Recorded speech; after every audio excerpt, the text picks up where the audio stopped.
Okay, so the next unit that we're going to be doing is Chapter 14, which is behavior of gases. So we talked a little bit about the condensed states of matter and a little bit about gases. We're going to go into greater detail, properties of gases and gas laws in this unit.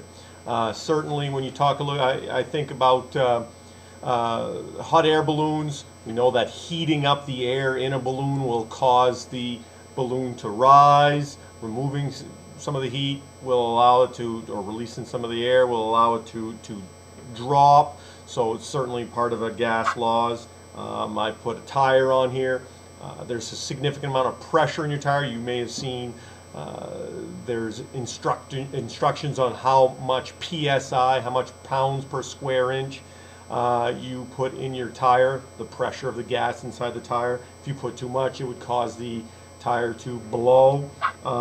And I put airbags, obviously the very quick release of air, of gas into the airbag, causing it to allow for that safety. You know, when you smash into the air, you think about it, well, it's going to be enough, there's going to be enough pressure in there to stop my body, my head from smashing into something. So there's some little bit of gas, a little bit about gas, and that's where we're going to be going. I do want to talk a little bit about some of the things that we should remember from our last unit, some properties of gases. We should know that gases have mass. I was going to demo, and I think I still quickly will. I have a balloon here, just an empty balloon, and I'm going to quickly go mass it, run on back, and then blow it up. So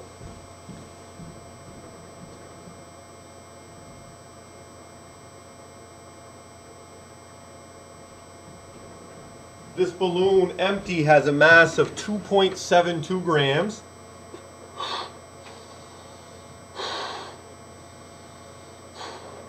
We don't think of air or gases as having very much, a lot of mass, but now I have a balloon here, not very large and obviously very, very light. If I now go put that on my scale,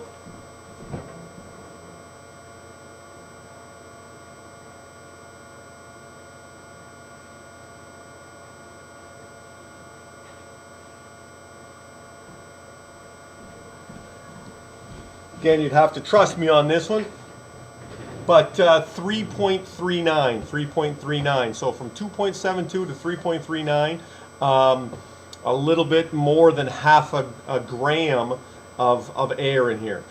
Pretty significant when you think about the amount of air around us in our room, in the room we're sitting in, or whatever it might be. Certainly even considering the atmospheric pressure, the atmosphere, the air in the atmosphere, very, very heavy when you start to really look at that. So gases have mass. We don't think of it very often.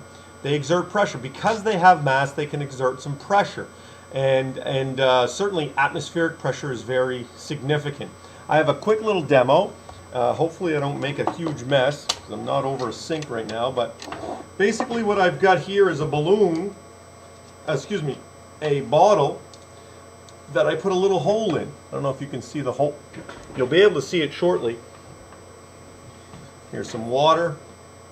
I'm going to fill up my bottle with water. Again, this is so much more easily demonstrated when I'm at a sink. But here's some water, and you can see, I'm gonna just make sure that you can see that I've got a hole. Okay, splattering everywhere. Now, I'll fill it up a little bit more.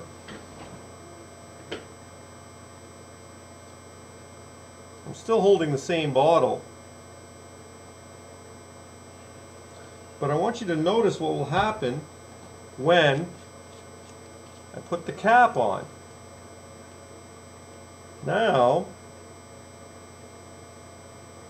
you can see it leaking a little bit, but because the cap is on, there's no pressure, there's no atmospheric pressure, so the only pressure from the air, from the gas, is on the hole. All right, so the actual air molecules are strong enough to hold in the liquid. Again, I don't want to leak everywhere, but if I release my cap here, you can see, if I tighten it, loosen it, and again, tightening it, the only air pressure, the only gas, there's no pressure pushing down, is holding in that liquid.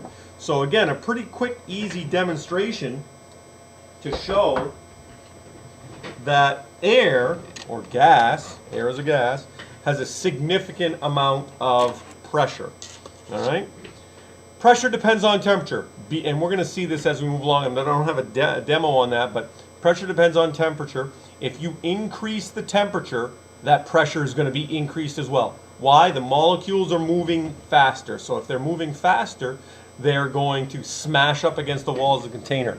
If I take that balloon again, and you've seen it probably before, if you take a balloon and you take it outside where it's very, very cold in the winter here in Maine, you take it outside, it's going to deflate a little bit. There's no hole in the balloon, but the molecules inside, the gas molecules inside, are moving around slower. They're not smashing up against the inside of the container. Same thing with when you heat up a tire.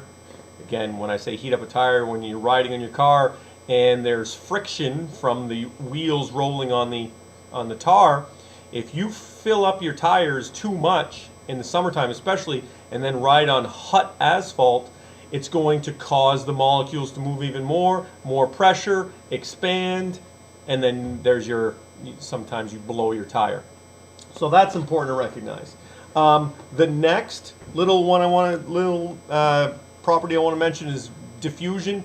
Gases will move through each other. Diffusion means moving through each other, and they move through each other very easily.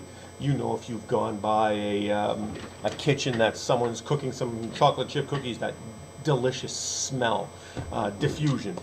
And again, that's because molecules are moving so fast, so they bang up and they can just go anywhere.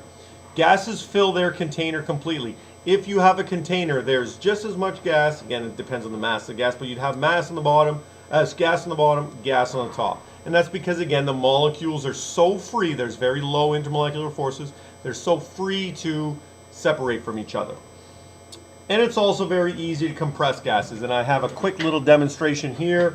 Very simple. If I take this syringe, draw up some air, I can put a little cover. Actually, I won't even mess around putting my little cover on. I'll just put my finger.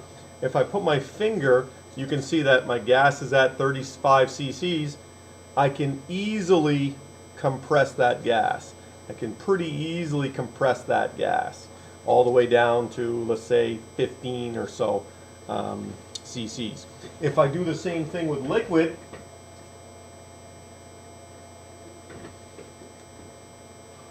I have about 20 cc's of liquid. I've now just drew up some water. I can't even compress at all. The only thing that's moving is the rubber a little bit at the end. So again, gas versus liquid, or solid for that matter, gases are very easy to compress. All right, so let's just leave it at that for now in this first little video.